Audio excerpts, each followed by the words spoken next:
Romanos, no capítulo 6, versículo 20 ao 23. Eu vou ler para vocês isso aqui, para a gente falar alguma coisa sobre o texto hoje. Não mais claro.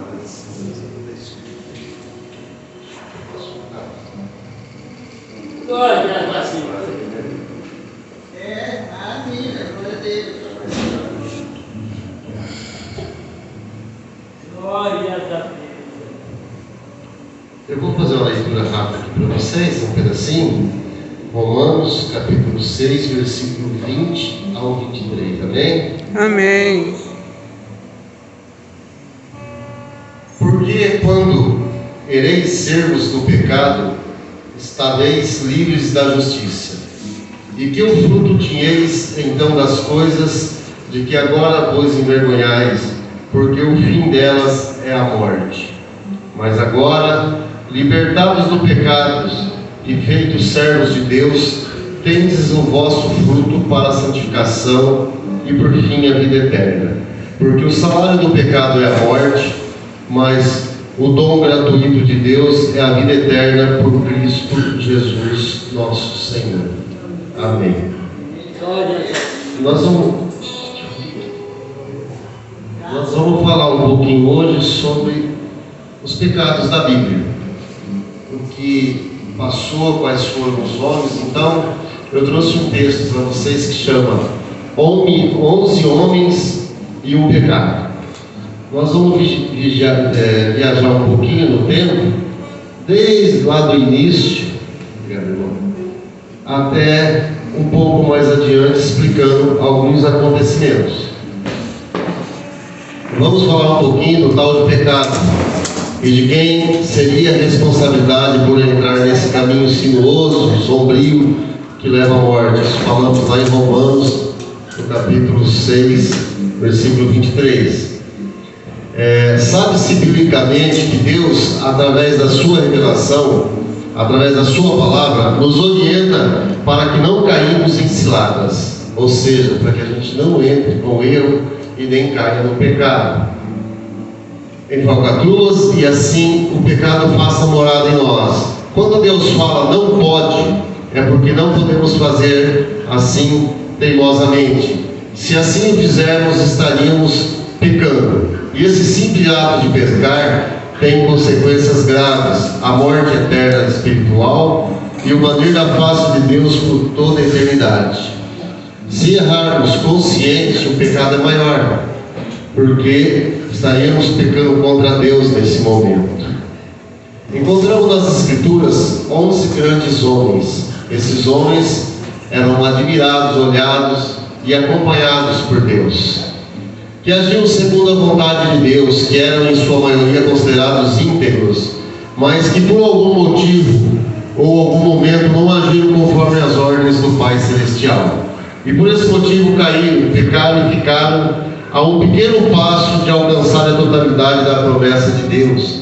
Deus tinha prometido muitas coisas para eles, e isso foi retardado pelos seus pecados. Desobedeceram aos alguns pedidos que Deus tinha feito para eles. Então houve consequências. Na Bíblia existem homens históricos que marcam para sempre a nossa vida, servindo de experiência vivas, singulares, mas que ao longo de suas jornadas, em algum momento, cometeram um pecado e receberam consequências. E alguns deles nos afetaram também até hoje. Os pecados feitos lá no início, lá do Jardim do Éden até hoje, a gente carrega alguma consequência junto com eles. O ponto aqui é não buscar fundamento bíblico para o ato de pecar ou não, mas apontar que diante de uma possibilidade de entrar em erro e assim cometer um pecado, é nossa total responsabilidade.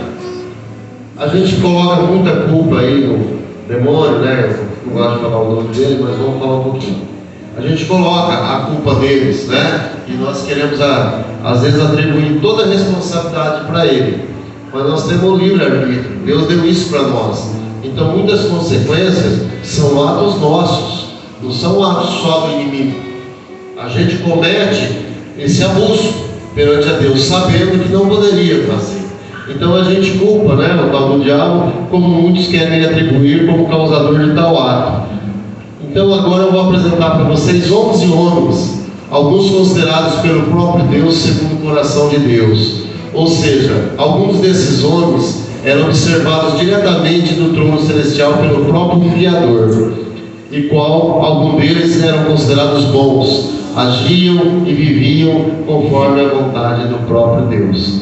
Essas pessoas foram escolhidas por Deus, e eles tinham uma missão em obediência a Deus, e em algum ponto eles cometeram um pecado. Esse pecado foi por vontade própria, né? Deixaram de seguir aquele mandamento e cometeram alguns erros. Vou apresentá-los a vocês nesse momento. Começou com Adão, depois veio Abraão, Moisés, Sansão, Saul, Davi, Salomão, Jonas, Pedro, Judas e Paulo. Então são esses 11 homens e seus pecados. E nós vamos estar demonstrando algumas atitudes que eles fizeram que desagradou a Deus, e também qual foi a consequência que isso causou para eles e causa para nós até hoje. Então, por esses pecados, nós também pagamos, nós também carregamos isso em nossas vidas. O primeiro homem foi Adão. Deus, quando fez o homem perfeito. O homem não sentia dor, não envelhecia, não morria, não tinha doença.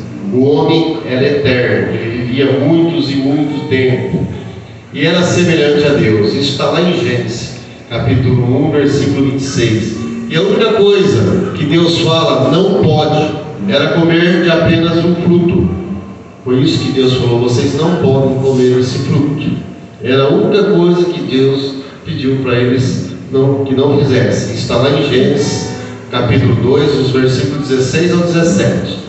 Mas a tentação da mulher foi maior, e acabou desobedecendo, levando o seu marido Adão a comer o fruto, como fala em Gênesis, capítulo 3, versículo 6. A mulher, ela tem um papel muito grande nessas desobediências perante a Deus.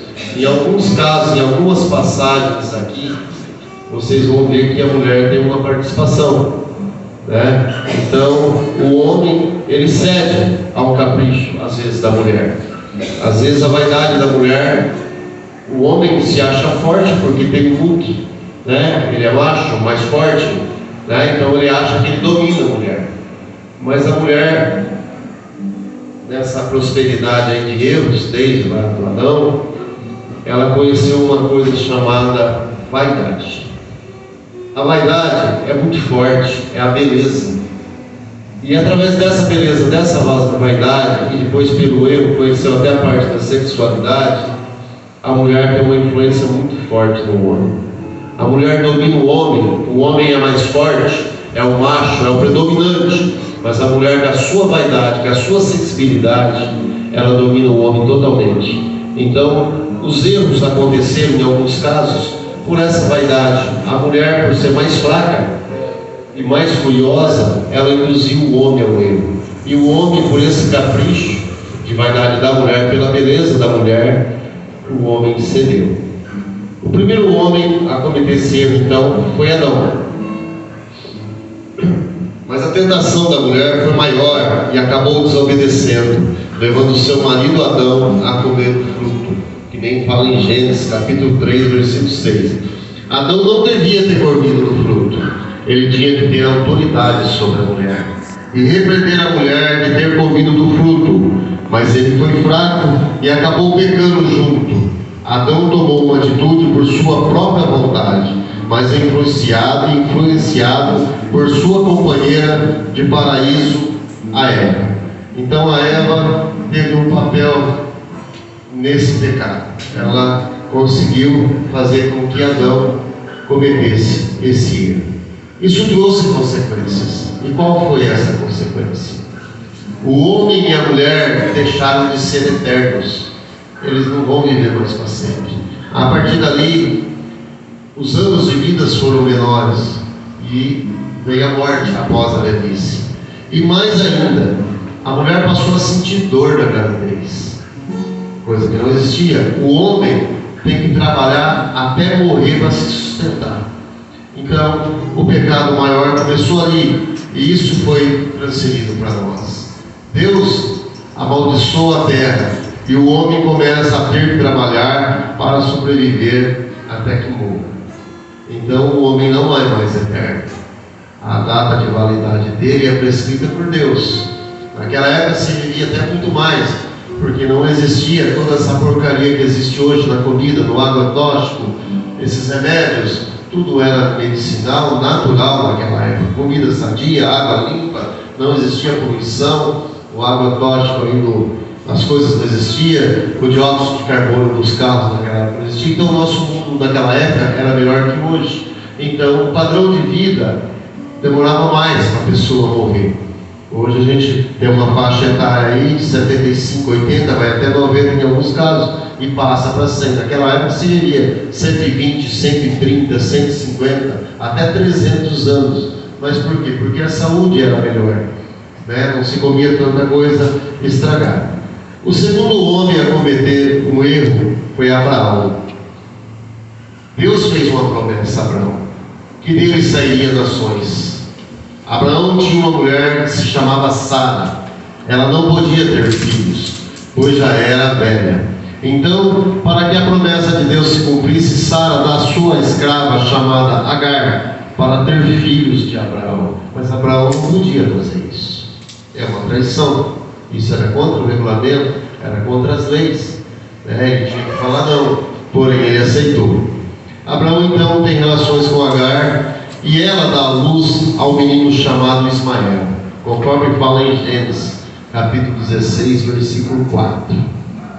Abraão, agindo por influência de sua companheira, Sara, acabou sendo induzido a tomar uma iniciativa de ir até Agar, a escrava, para ter um filho. Abraão não podia ter filhos com outra mulher, se não fosse com Sara, sua esposa, porque Deus prometeu que mesmo na velhice, Sara teria um filho com Abraão.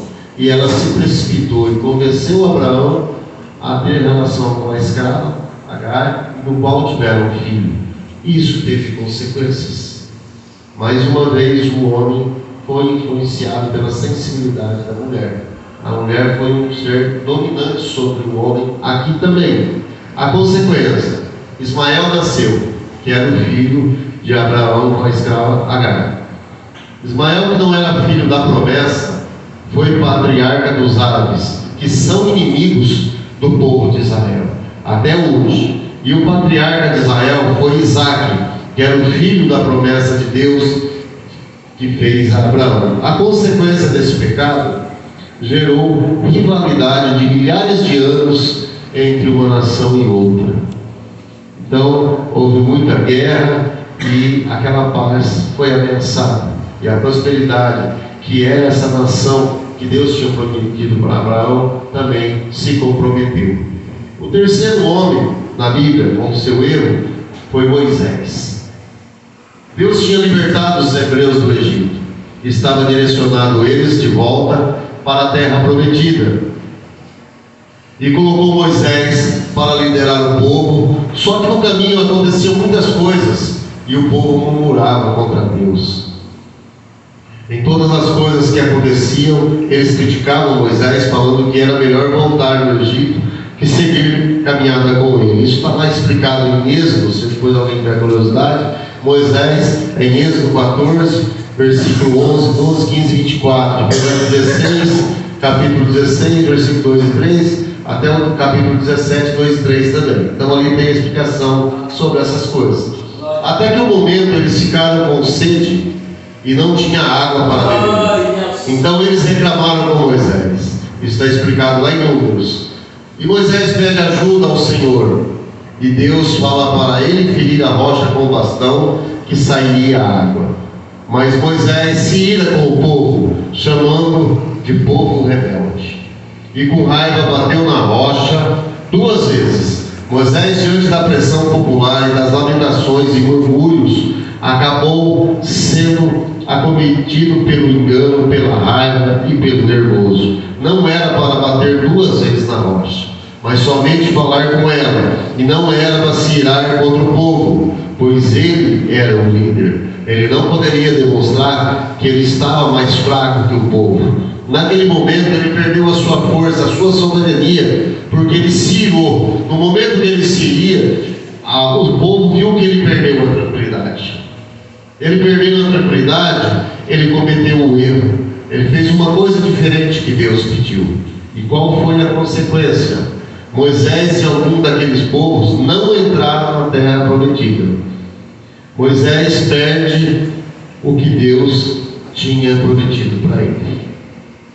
O quarto homem foi Sansão. Acredito que vocês, os cabeludinhos aqui, já devem ter ouvido a história de Sansão, né? Sansão tinha um cabelo comprido, no qual era destinada a sua força por Deus. Mas ele tinha que guardar esse segredo. Ele não podia contar esse segredo para ninguém, porque era um pedido de Deus. Como assim? Adão não podia comer daquela fruta. Era um pedido de Deus. Sansão, então, Deus escolheu ele para proteger o povo hebreu dos filisteus. Sansão era uma pessoa com muita força e ele estava ali para defender o povo dele. Mas ele tinha uma ordenança para isso. Sansão não podia cortar o cabelo. Ele era consagrado a Deus. E com essa aliança de não cortar o cabelo, Deus fazia Sansão um homem forte, temido pelos filisteus, que era inimigo dos hebreus. Mas Sansão conheceu uma mulher chamada Dalila. Outra vez nós vamos ver aqui a influência da mulher sobre o homem, o qual se apaixona. E os governadores filisteus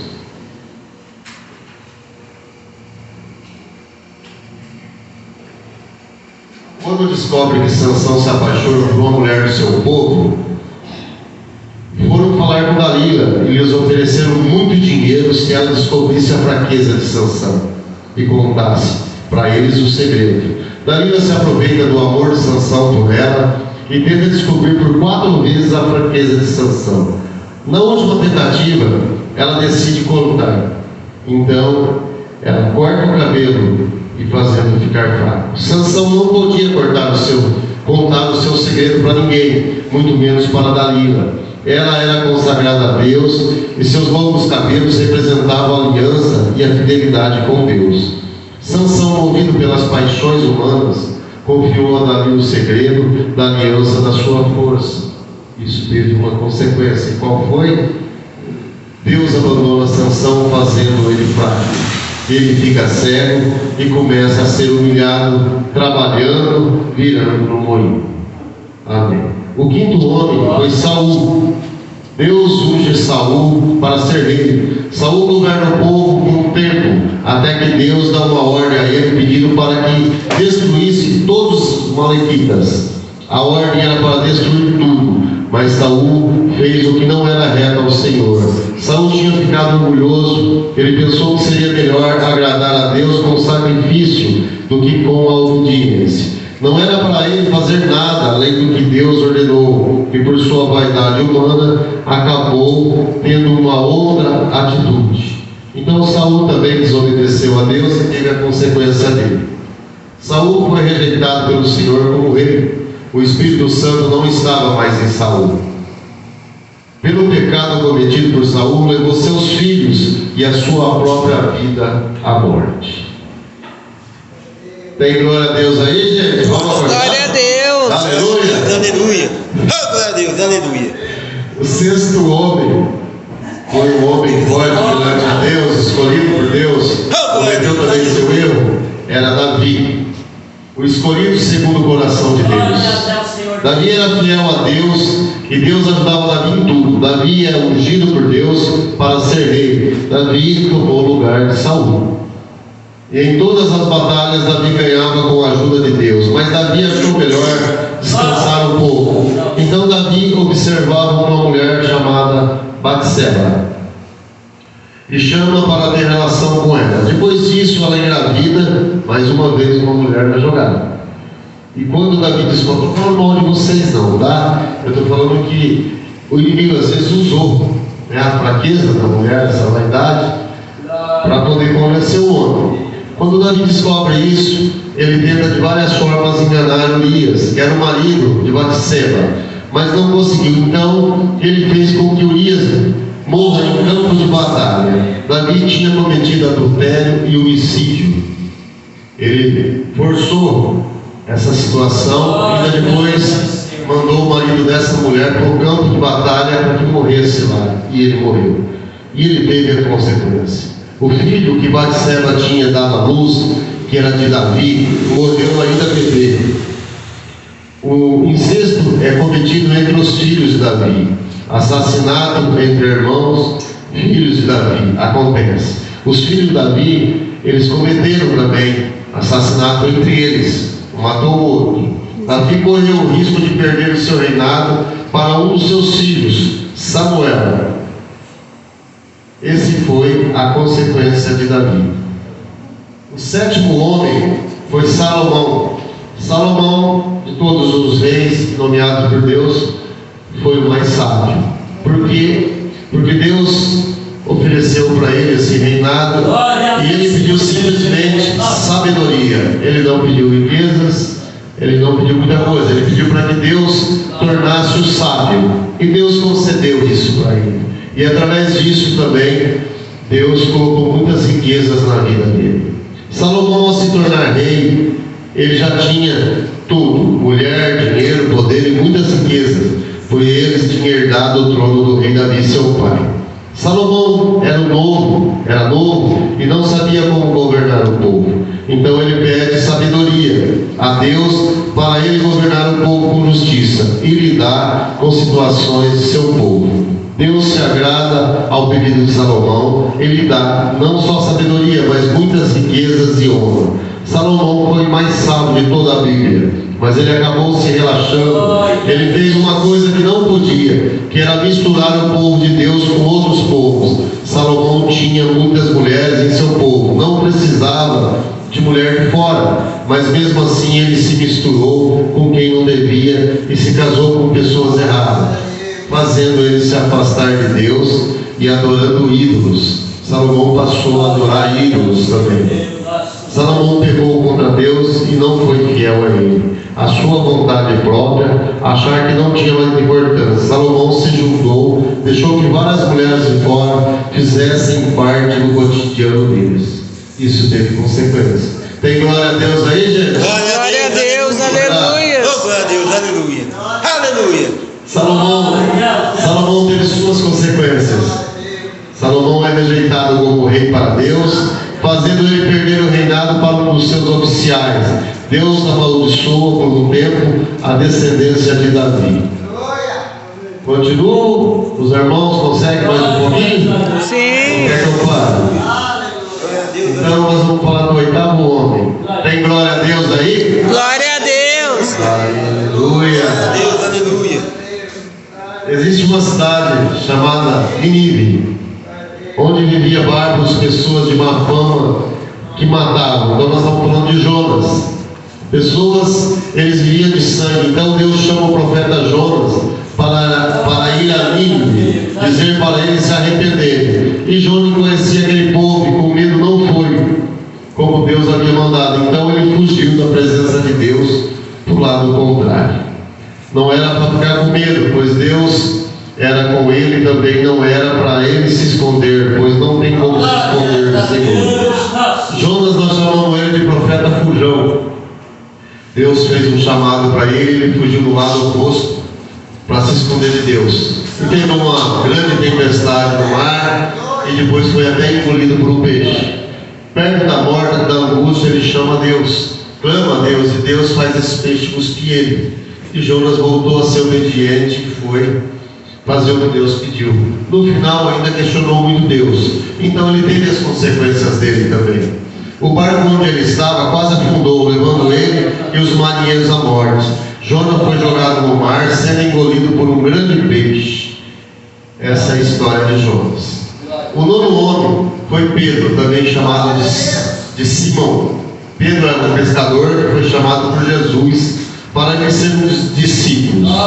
Pedro andava com Jesus e com isso ele foi aprender o que Jesus ensinava e via que Jesus fazia. Até que um dia Jesus diz a Pedro que ele o negaria, mas Pedro disse que ele podia morrer, mas nunca negaria Jesus. Quando Jesus foi preso e passou por momentos trágicos, Pedro viu tudo o que Jesus passou e ficou com medo. E ele negou Jesus por 3 vezes. Ele nega falando que não sabe de nada, que não é conhecido e que não conhece Jesus. Mas ele nega falando que não conhecia. Pedro cometeu um pecado na negação. Ele não podia ter negado Jesus, pois ele conhecia Jesus, ele andava com Jesus, mas ele sentiu medo e mentiu. Aí teve as consequências também. Pedro poderia ter evitado, ter feito o que fez, pois Jesus mesmo disse a ele, mas o medo que ele sentiu foi tão grande que fez ele se esquecer do que Jesus disse. Mas ao cometer o pecado, ele lembra do que Jesus disse a ele como consequência disso. Pedro sente remorso, arrependimento, tristeza profunda. Amém. Tem glória a Deus aí? Glória a Deus. Posso continuar mais um pouquinho? Está quase acabando. Nós estamos no 10º. Nós vamos falar de Judas, que era um dos discípulos de Jesus também. Judas era um dos discípulos de Jesus. Ele andava com Jesus, ele aprendia o que Jesus ensinava e via o que Jesus fazia. Mas ele era ganancioso, dava mais valor ao dinheiro do que qualquer outra coisa. Os sacerdotes sabiam dessa fraqueza do Judas e ofereceram dinheiro para ele. E Judas entregou Jesus para eles e também cometeu um pecado, beijou no rosto para que os soldados soubessem que era Jesus. Mas mesmo assim Judas trai Jesus entregando aos soldados. Judas mentiu, traiu gravemente a Jesus, indiretamente a todos os discípulos. Teve suas consequências. Judas percebeu o que tinha feito e viu o que eles estavam fazendo com Jesus. Então ele sentiu remorso e vai até os sacerdotes para tentar resolver o que fez, devolver o dinheiro. Mas o arrependimento dele foi tão forte que ele não aguentou e dizem que se matou. O 11º homem foi Paulo, conhecido como Saulo. Paulo é conhecido como Saulo, ele era um judeu religioso que perseguia cristãos. Paulo não entendia direito o que os cristãos faziam, então ele achava que eles faziam era errado. Então ele perseguia-os, pensando que era certo. Paulo agia conforme seus próprios entendimentos e acreditava que supunha ser como vontade. A consequência dele, Paulo não sabia que era certo ou errado, então ele perseguia os cristãos. Achando que era certo, então ele fica cego durante 3 dias. Aí nós falamos dos 11 homens. Hoje não foi uma pregação, foi uma leitura. Os irmãos ficaram até um pouquinho com sono, mas eu acredito que alguma coisa devem ter guardado. A conclusão é que Deus é bom, porque Ele é a própria bondade. Por esse motivo, Ele, em toda a sua eterna misericórdia, nos concede o perdão. Para isso é necessário um processo, um procedimento, uma atitude nossa individual. Confessarmos, reconhecermos os erros, arrependermos daquilo que fazemos errado. Como percebemos quando uma atitude pessoal nossa compromete alguma coisa que Deus tenha pedido. Eu ia dizer para os irmãos aqui, antes que adormeçam de verdade, que Deus, Ele sabia de tudo isso que ia acontecer. Porém, Ele sempre esperou que houvesse um arrependimento, né? Porque como Ele está presente em todos os lugares, sabe de tudo, Ele sabe o que aconteceu, o que está acontecendo, o que vai acontecer. Ele sabia de tudo isso. Mas isso aqui tinha que se cumprir para que as profecias pudessem se concluir. Mas Ele sempre esperou o arrependimento. Ele sempre espera, através do pecado, que a gente se arrependa. Aí a consequência é menor. E Ele dá uma oportunidade para a gente voltar a andar no seu caminho. Adorar a Deus é muito simples.